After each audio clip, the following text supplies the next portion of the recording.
Syederalun hujan deras disertai angin kencang menyebabkan pohon tumbang terjadi di kawasan wisata Ketapang, Kecamatan Krung Sabe, Aceh Jaya. Akibatnya badan jalan di kawasan wisata tertutup hingga menyebabkan akses terputus.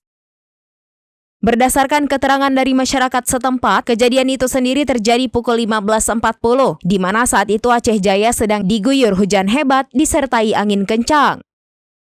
Ia mengungkapkan bahwa kejadian tersebut mendekati waktu sholat asar. Saat pohon ini tumbang, lalu lintas di kawasan tersebut sedang sepi. Dalam kejadian itu sendiri tidak ada korban jiwa, hanya saja ranting pohon besar itu menyebabkan akses terganggu.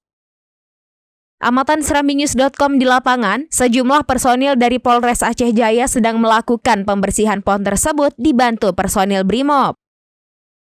Hingga beberapa waktu kemudian, petugas dari BPBK Aceh Jaya turun dengan mengerahkan 1 unit mesin pemotong kayu.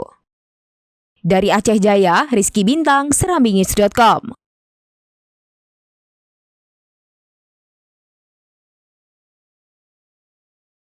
Download Tribun X sekarang, menghadirkan lokal menjadi Indonesia.